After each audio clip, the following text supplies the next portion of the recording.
So we spoke about Spurs. Let's go back to Chelsea a bit. We talked about Reece James' position and that interesting hybrid back 4, back 5 or 3.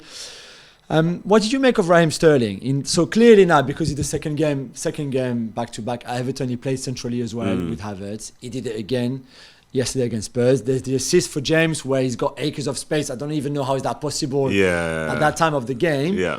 But I still struggle a little bit. I in the sense that I like him playing there and I think he's an amazing player. I still wonder if he might be more efficient wide and taking players... Like really wide, you think? Yeah, or taking players, like one-on-one, having a bit more space, facing the game more than sometimes having his back to goal. Yeah. Or if you think that this is, again, natural evolution for him and the Tuchel, that he will play in that position and thrive in that position. I feel like it's closer to how he plays for England. It's a bit more central. He doesn't really take people on like that. But I think one thing about him, especially within this Chelsea setup, like Chelsea don't really have wingers that take people on, do they? No, yeah, true, because of the wing backs. Most of the width comes from the wing backs or like bombing fullbacks. So for somebody to be playing inside and off someone, I think in some ways it's possibly a bit more beneficial because it's another body in the box who's capable of finishing. Yeah. Because if you do take him out wide, then he has that sort of impact in terms of getting balls in the box and the like. Like, I'll be honest as well, I thought Chelsea put a lot of crosses into the box yesterday, but there were never really crosses which felt that dangerous. But I kind of like him a bit more central because his link-up play can be good. There was one which he set up for, I think, Havertz, where it was saved by Lloris with his right foot. So he's very intelligent and he's desperate to score. And I think for Chelsea, like, you want those people to be as close to the goal as possible. So I think in time it will probably work itself out. But then also, like, I think I quite like Havertz up there, I guess the two can maybe they link up pretty well. And I think if you get a better sort of link with Mount as well, then I think it could be really good. But then my only concern not like, I don't feel sorry for them or anything. Like, they'll be fine. But my only concern as such is, does the team that they have at the start of play at this moment suit them in terms of scoring 80 plus goals this season if they want to win a Premier League title? At the moment, obviously they scored 2 yesterday, but at the moment it doesn't really feel like that.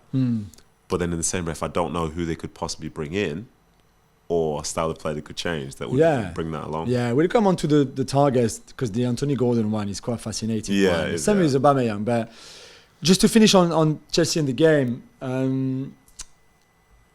the bad news is that N'Golo Kante, who I thought was very good until the injury, got injured again. It looks like a hamstring. I mean, he was holding the back of his thigh, which I think would be a huge blow for Chelsea overall, but also for him in the World Cup year as well, which is a real shame. There was something else I wanted to say, but I can't remember what it is on Chelsea. I mean, that's it. I was worried through the summer about Chelsea. I said it before the season started that I was worried. I put them out of my top 4, for example. I know since then they've added a Cucurella, and I think they're gonna sign another 2 or 3 maybe. So in the end, like you said, they should be okay anyway. I was reassured by the performance yesterday. I thought the press was outstanding, certainly for an hour. I thought they created enough to score more goals. You said Havertz, the one that you already said. There's one that goes just wide. There's one that goes over the bar. The Reece James cross from the right-hand side. So I was a bit reassured, really, on how they will play and what they can do. Yeah, I would agree with that because I, like you, had them outside the top 4. And it felt like a really bad take yesterday as I'm watching it. but we're still though, I'm sure the people, our colleagues at ESPN, are listening to this. I had Man United in 4th, and I've been ridiculed for it. I know.